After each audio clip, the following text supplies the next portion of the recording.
திமுக அரசாங்கம் அவுட். துரைமுருகனோட பேசுறதே கிடையாது ஸ்டாலின். திமுக பாஜக இல்ல இல்ல இல்லன்னு நொட்டு சொல்றதுதான் சரியாச்சு. பாட்டாளி மக்கள் கட்சியை பொறுத்தவரை நடராஜன் உடைந்து விட்டது. ஒரு தமிழர் ஒருத்தவங்க பாஜக தலைவராகலாம், தேசிய தலைவர் அப்படிங்கிற மாதிரி சொல்லப்படுது. அது ஒரு பெண்ணாக கூட இருக்கலாம் அப்படிங்கிற மாதிரி எல்லாம் சொல்றாங்க. நிர்மலா சீதாராமனுக்கு மிக உயர் பதவி காத்து கொண்டிருக்கிறது. Annamalai serving for higher post in டெல்லினா சொல்லிட்டாரு. என்ன ஒண்ணு, கர்நாடகாவில் சித்தராமையா கண்டிப்பாக பதவி இழப்பது நிச்சயம். மல்லிகார்ஜுன் கார்கே தானே சீஃப் மினிஸ்டர் ஆகணும்னு நினைக்கிறார். மகாராஷ்டிரா மாதிரி ஒரு ஏக்நாத் ஷிண்டே வருவார் கண்டிப்பாக. அந்த ஏக்நாத் ஷிண்டே கர்நாடகாவில் DK சிவகுமாராக இருக்கலாம். நாளையோ மறுநாளோ கண்டிப்பாக CBI அதிகாரிகள் திருபுவனம் சென்று அஜித் குமாரை அந்த நிகிதா என்ற பெண்மணி கைது செய்யாமல் செய்யலாம்.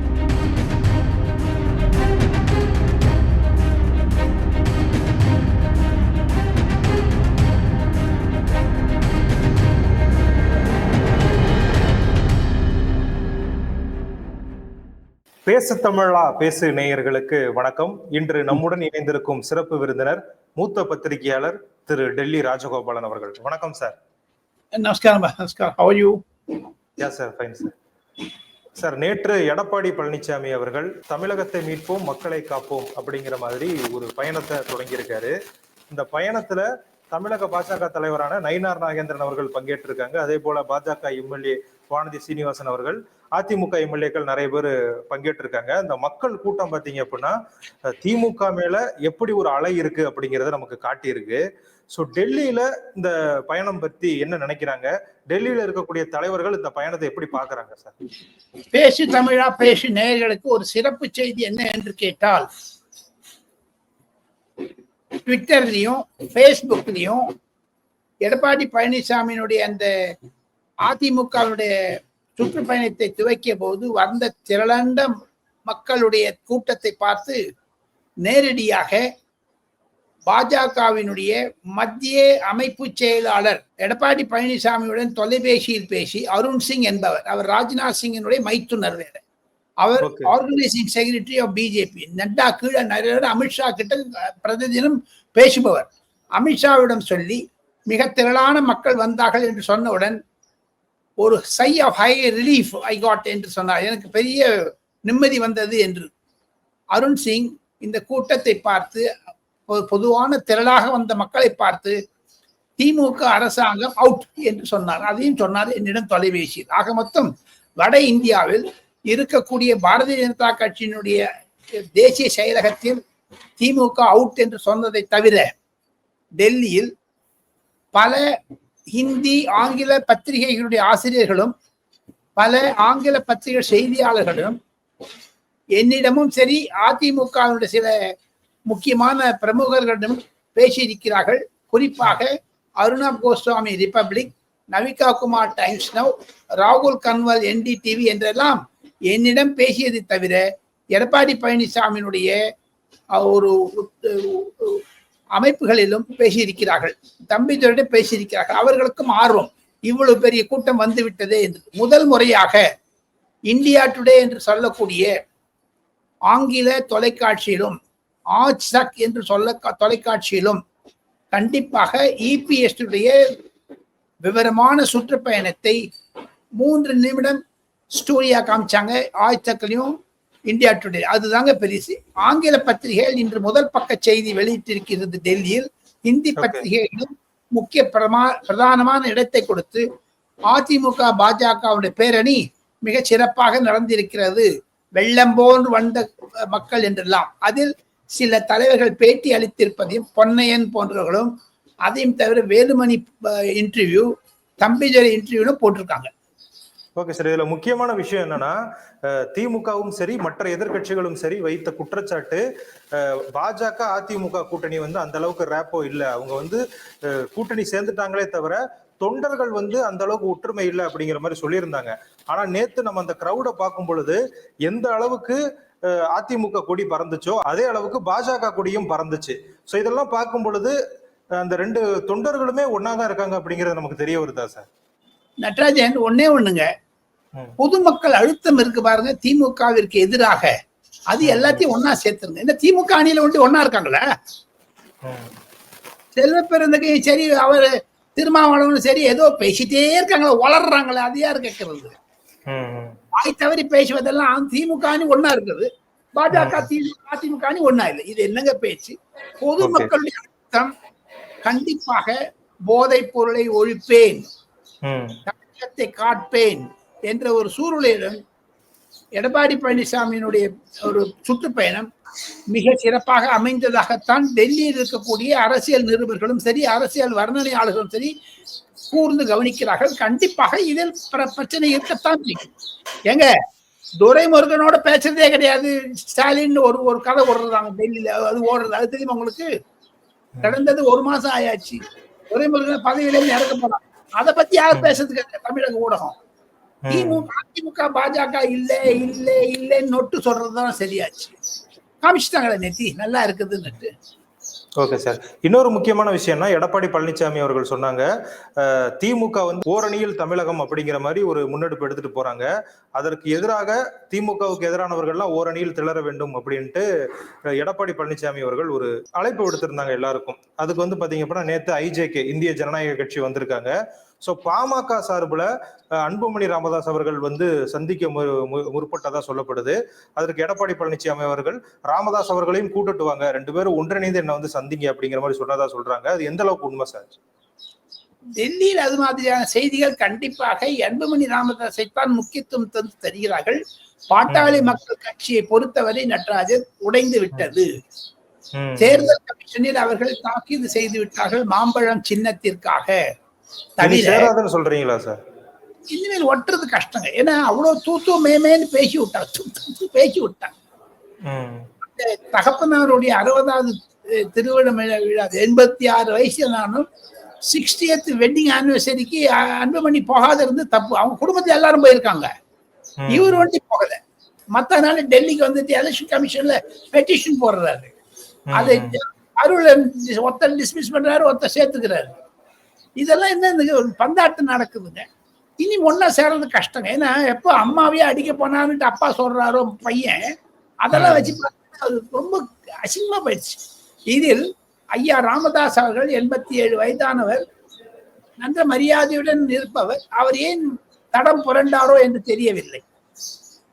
அவருக்கு யாரோ 3 அட்வைசர் இருக்காண்டு அன்புமணி சொல்றதை தவிர அவருக்கு 40-50 அட்வைசர் இருக்காங்க. அதை குழப்பிட்டார். கொஞ்சம் வயசானதனுடைய பிரதிபலிப்பு இருக்கிறது தான். எனக்கு தான் வயசு ஆயிடுச்சு, யாரும் இல்லைங்கல்ல.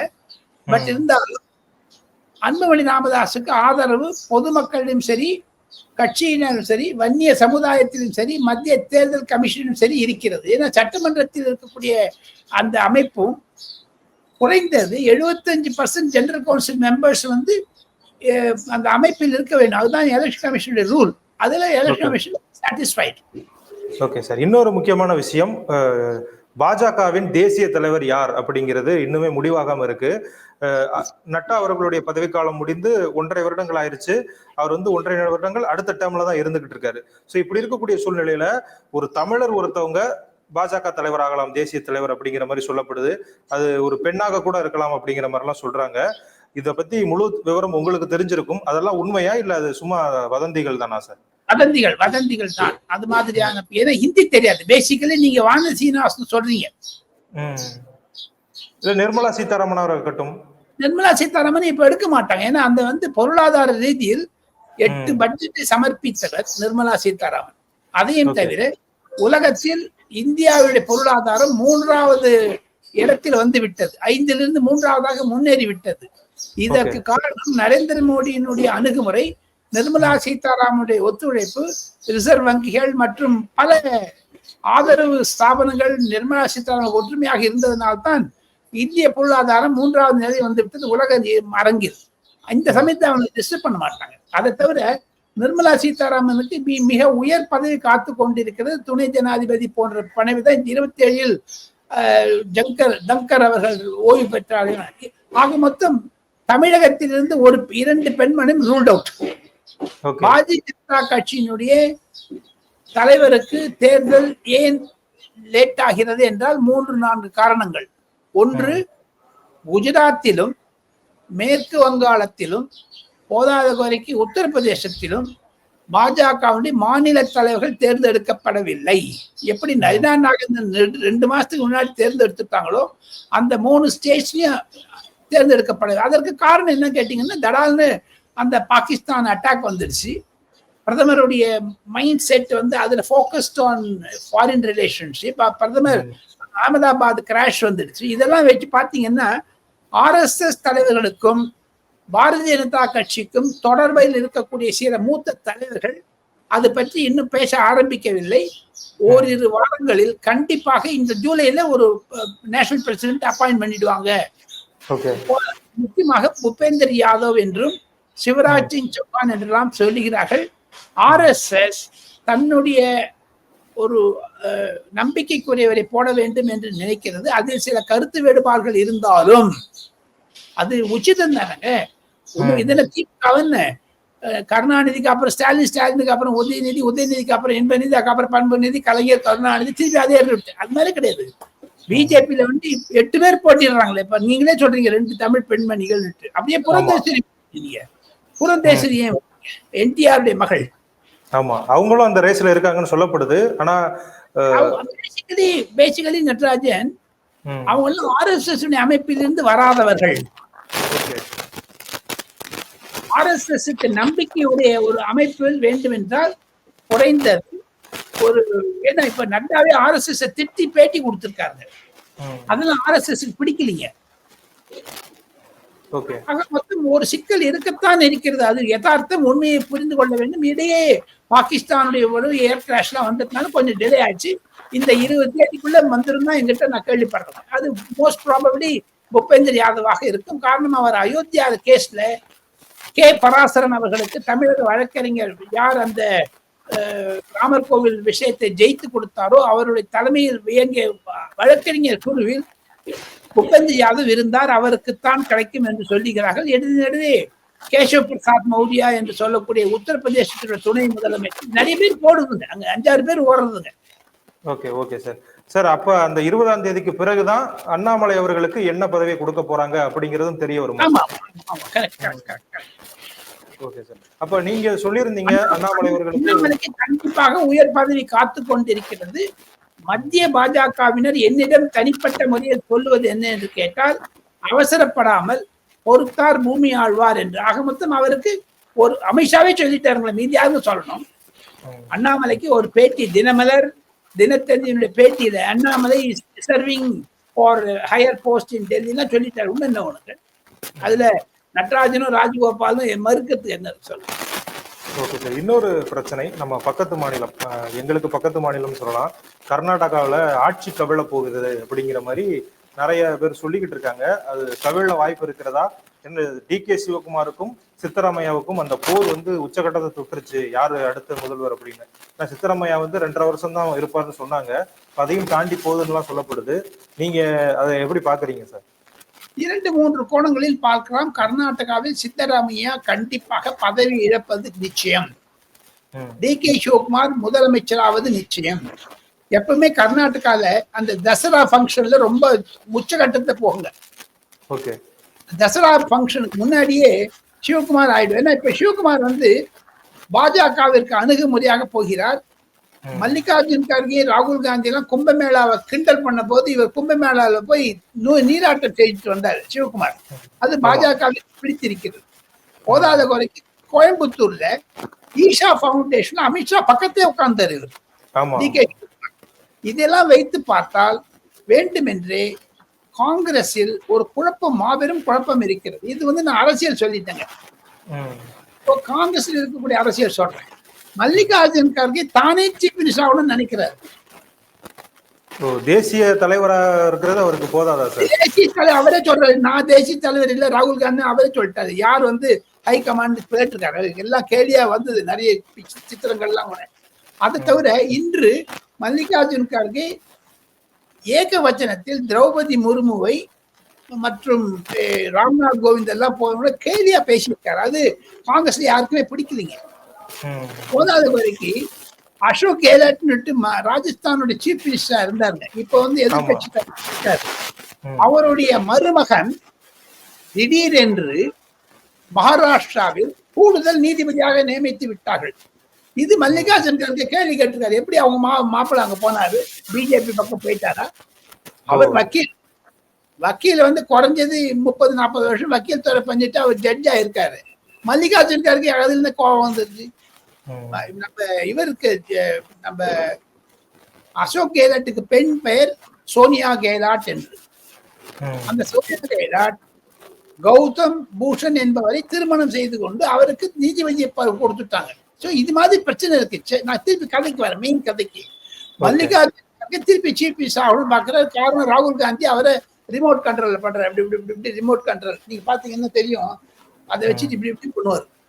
ஃபர்ஸ்ட் மல்லிகார்ஜுன் கர்கே தனது மகனையும் முதலமைச்சராக பிரியங்கா கர்கே வைக்கணும்னு ஆசைப்படுறாரு. ஓகே, இது நடுவுல குறைஞ்சது ஒரு 200-300 கோடி ரூபாய் விளையாடுதுங்க. டி.கே. சிவகுமார் வந்து ராபர்ட் வாட்ராக்கு கொடுத்ததாக சில கர்நாடகா பாஜக எம்எல்ஏக்களும் காங்கிரஸ் எம்எல்ஏக்களும் பேசுகிறாங்க. ஒரு 200 கோடி போயிடுச்சுன்னு. அது உண்மையா கொடுத்திருக்காரா சார்? பதவி தக்க வேண்டும் என்று.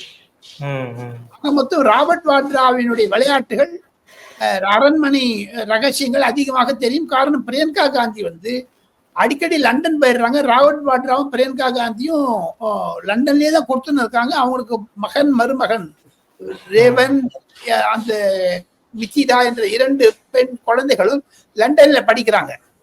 ஓகே, அதனால லண்டனுக்கு நேரம் கர்நாடகால இருந்து பணம் போயிடுது. டி.கே. சிவகுமார் அனுப்புறாரு. ஆக மொத்தம் காங்கிரசினுடைய அரசாங்கம் கர்நாடகாவில் மல்லிகார்ஜுன் கர்கேக்கும் சோனியா காந்திக்கும் ராகுல் காந்திக்கும் பிரியங்கா காந்திக்கும் அது ஏடிஎம் மாதிரி இருக்குதுன்னு கிண்ட பண்றாங்க. வேற எனி டைம் மணி அப்படி உள்ள போடுங்க, பணத்தை இப்படி போடுங்க, எப்படி கேட்டாலும் 5 கோடி வந்துடும் கட்டு கேஷ். அவர் நம்ம சிவகுமாருக்கு அதிகமான வரவு செலவெல்லாம் பண்ண முடியும். ஓகே, இது உள்கட்சி. இப்ப பாஜக காரன் சொல்லுங்க, கர்நாடகாவில் பாஜக மிகவும் பலவீனமாக இருக்கிறது. உட்கட்சி சண்டை அதிகம் கர்நாடகாவில். ஆக மொத்தம் கர்நாடகாவில் இருக்கக்கூடிய அரசியல் சூழ்நிலையை புரிந்து கொள்ள வேண்டும் என்றால் எந்த நேரத்திலும் அந்த அரசாங்கம் கவிழும். ராகுல் காந்தி சொன்னார், கட்டாக்கட் கட்டாக்கட் கட்டாக்கட் நாங்கெல்லாம் செஞ்சுட்டு போறோம்னுட்டு. இப்ப இன்னைக்கு ஒரு கர்நாடகா மந்திரி சொல்லியிருக்காரு, எங்க கிட்ட பணமே இல்லை, நாங்க சொன்ன வாக்குறுதிகளை எல்லாம் நிறைவேற்றுவதற்கு பணம் இல்லை, எங்களுக்கு ரிசர்வ் பேங்க்ல இருந்து கடன் கொடுக்கணும்னு சொல்லிட்டு. அது ரிசர்வ் பேங்க்ல எது கடன் கொடுக்கணும், அந்த கடன் வாங்கி இவர் தான் கொடுக்கறது. ஆக மொத்தம் அரசாங்கம் கர்நாடக அரசாங்கம் பணம் இல்லாமல் பைனான்சியல் எமர்ஜென்சி மாதிரி எப்படி தமிழகத்திலும் நிதி பற்றாக்குறை இருக்கிறதோ அதே மாதிரி கர்நாடகாவில் இருக்கிறது. இது 3 வச்சு பாத்தீங்கன்னா நடராஜன், பேசு தமிழா பேசு தமிழர்களுக்கு நான் வந்து ஒரு விளக்கமாக ஒரு செய்தியை சொல்ல வேண்டும் என்றால், நான் சொன்ன 3 பின்னணிகளில் கண்டிப்பாக சித்தராமையா அரசாங்கம் கூடிய விரைவில் கவிழ்ந்து. இப்ப நடுவில் ரன்தீப் சிங் சுர்ஜேவாலான்னு ஒருத்தர் காங்கிரஸ்காரர் போய் டெல்லியிலே நினைச்சாங்க, அது ஒண்ணுமே நடக்கல, புஷ்னு போயிடுச்சு. இது எனி டைம் இந்த கவர்மெண்ட் மே கொலாப்ஸ். சார், கடைசியா ஒரு கேள்வி. ஒருவேளை டி.கே. சிவகுமாருக்கு வந்து முதல்வர் பதவி கொடுக்கப்படவில்லை என்றால் அவர் வந்து பாஜகவில் இணையறதுக்கான வாய்ப்புகள் இருக்கு அப்படிங்கிற மாதிரி எல்லாம் சொல்றாங்க. கர்நாடகாவிலும் ஒரு மகாராஷ்டிரா மாதிரி ஒரு ஏக்நாத் ஷிண்டே வருவார் கண்டிப்பாக. அந்த ஏக்நாத் ஷிண்டே கர்நாடகாவில் டி.கே. சிவகுமாராக இருக்கலாம். பாஜகவில் இருக்கக்கூடிய எம்எல்ஏக்களும் கண்டிப்பாக ஆட்சி மாற்றத்தை விரும்புகிறார்கள். காரணம் என்னன்னு கேட்டீங்கன்னா, 2 கட்சியில ஊழல் இருக்குங்க. பாஜகவிலும் சரி காங்கிரஸ்லயும் சரி. அது மாதிரியான ஒரு நிலைமையை பார்த்தால் கர்நாடக அரசாங்கம் எந்த சமயத்திலும் கவிழும். இப்ப நீங்க சொன்னீங்கல்ல ஏக்நாத் ஷிண்டே, இதே மாதிரி மகாராஷ்டிரால இந்த மொழிப்போருக்கு எதிராக தாக்கரே சகோதரர்கள் ராஜ் தாக்கரே, உத்தவ் தாக்கரே 2 பேரும் இணைந்திருக்காங்க. இது வந்து மகாராஷ்டிரால ஒரு புரட்சியை ஏற்படுத்தி விடும் அப்படிங்கிற மாதிரிலாம் நிறைய பேர் ஆர்டிகல்லாம் எழுதிக்கிட்டு இருக்காங்க. அதுக்கு வாய்ப்பு இருக்கா? தவறான கருத்து. அந்த 2 பேர் யாரோ ஒருத்தர் பிஜேபியில சேர்ந்துருவாங்க. ஏன் தெரியுமோ, தேவேந்திர பட்னவிஸ் என்பவருக்கு பரிபூர்ண மெஜாரிட்டி இருக்குதுங்க. ஏக்நாத் ஷிண்டே அஜித் பவாரை வைத்து கொண்டாலும் அந்த நிரந்தரமான அரசாங்கம் இருக்கிறது. ஏக்நாத் ஷிண்டே கண்டிப்பாக வரக்கூடிய செப்டம்பர் மாதத்தில் மும்பை நகராட்சி மும்பை நகராட்சி என்பது ஒரு பெரிய சமுத்திரங்க நட்ராஜன். அதை நான் நன்கு அறிவேன். காரணம் என்ன என்று கேட்டால், மாநில பட்ஜெட்டுக்கு ஏக்குவலாக சரிசமமாக அந்த ஒரு இது இருக்குதுங்க, பைனான்சியல் கமிட்மெண்ட். ஆமா, செப்டம்பர்ல 27 மகாராட்சி தேர்தல் நடக்க இருக்கிறது மகாராஷ்டிரா. இது பாருங்க, கோலாப்பூர், பூனே, தானே, அவுரங்காபாத், நிஜாமாபாத் இடத்தெல்லாம் வச்சிருக்காங்க. சாங்லி 27 இடத்துல இருக்குதுங்க. அதுல இது ஒரு மினி அசம்பிளி எலெக்ஷன் மாதிரி இருக்குங்க, நகராட்சி பொது தேர்தல் என்றார். அதற்கு முஸ்தீப்புகளாக மகாராஷ்டிராவில் நடக்கிறது. பீகாரிகளுக்கும் உத்தரப்பிரதேசத்தில் இருக்கக்கூடிய பாய் என்று சொல்வார்கள், பாய் சாப், பையா, அவங்களுக்கு இருக்கக்கூடிய விரோதம் தான், போட்டி தான். ஹிந்திக்கும் மராட்டிக்கும் இடையே இருக்கிறது. இது நடுவில் குஜராத்தி வந்துருச்சுங்க. இந்த 3 மொழி கொள்கையினால்தான் இந்த ஒரு பிரச்சனை வந்தது. அவங்க ஹிந்தி எதிர்ப்புன்னு நம்ம தமிழ்நாடு முதலமைச்சர் மூக்குழப்படுத்தினார், லெட்டர் எழுதிட்டு. சாம்னா என்ற பத்திரிகையிலும் சரி, உத்தவ் தாக்கரும் சரி, நீங்க உங்க அரசியலை தனியா வச்சுங்க மு.க. ஸ்டாலின் அவர்களே, எங்களுடைய அரசியலை தலையிடாதீங்க, நான் அண்ணன் தம்பி ஒன்னாயிடும். மராட்டி பாஷையில மராட்டி மனுஷ்னா நாம் தமிழர்னு சொல்ற மாதிரி மராட்டி மனுஷ்னு ஒரு கட்சி நடத்துறாரு ராஜ் தாக்கரே. அவர் ஒரு சீமான், மகாராஷ்டிரா சீமான் மாதிரி. நாம் தமிழர், நான் மகாராஷ்டிரியன், மகாராஷ்டிரா மானுஸ், மராட்டி மானுஸ் என்று சொல்லுவாங்க. மானுஸ்னா நான் தான் அர்த்தம். அந்த பின்னணியில் பார்த்தால் நட்ராஜன், கண்டிப்பாக இது தேர்தலை, நகராட்சி தேர்தலை முன்வைத்து வேடிக்கையாக செய்யக்கூடிய அரசியல் செய்தி. அதை தவிர ஏக்நாத் ஷிண்டேனுடைய ஆளுமை அதிகமாகிவிட்டது. ராஜ் தாக்கரேயும் ஏக்நாத் ஷிண்டே நம்ம ராஜ் தாக்கரேயும் உத்தவ் தாக்கரேயும் சேர்த்து ஏக்நாத் ஷிண்டேயை பிரிக்க முடியாது. அவரிடம் நல்ல ஆர்கனைசேஷன் இருக்கிறது, அதாவது கட்டமைப்பு இருக்கிறது. மகாராஷ்டிரா அரசியல் ஒரு நூதனமான திருப்பு முனையில் இருக்கிறது. எப்பவுமே ஒரு கார்பரேஷன் எலெக்ஷன், சிவிக் எலெக்ஷன் வந்தாலே, முனிசிபாலிட்டி எலெக்ஷன் வந்தாலே கட்சியில ஒரு பிளவு இருப்போம். எந்த கட்சியும் எதிர்கட்சி ஆளுங்கட்சி அந்த அது மாதிரி மகாராஷ்டிரிய மாநிலம் விதிவிலக்கு அல்ல. சார், தமிழகத்துல மிகப்பெரிய அதிர்ச்சியை உண்டாக்கி இருக்கக்கூடியது இந்த அஜித்குமார் வழக்கு. இந்த அஜித்குமார் வழக்குல சிபிஐ விசாரணை நடைபெறுமா அப்படிங்கறதுதான் எல்லாருடைய கேள்வியாகவும் இருக்கு. அதற்கான வாய்ப்புகள் இருக்கா சார்? ராஜன், ஒன்னே ஒண்ணு, நாம் இருவரும் பேசிக் கொண்டிருப்பது டியூஸ்டே 8 ஜூலை. இன்று மதுரை நீதிமன்றம் சிபிஐக்கு ஆணையிட்டு விட்டது, ஒரு வாரத்திற்குள் விசாரணை ஆரம்பியுங்கள், நாங்கள் மேற்பார்வையிடுவோம். Madurai court monitored CBI enquiry. இப்ப சிபிஐ தனியா விட்டாங்கன்னா இது திமுகவுக்கும் அதிமுகவுக்கும் சாதகமா இருக்கும். ஆனா போக போக பாத்தீங்கன்னா இதுல ஒரு பெரிய பிரச்சனை என்னன்னா, அந்த அஜித்குமாருடைய மரணத்தை பற்றி திடீரென்று பல செய்திகள் வந்தது. இன்னைக்கு அந்த டிஸ்ட்ரிக்ட் மேஜிஸ்ட்ரேட் ரிப்போர்ட் சப்மிட் பண்ணிட்டாருங்க டிஸ்ட்ரிக்ட் கோர்ட்டுக்கு.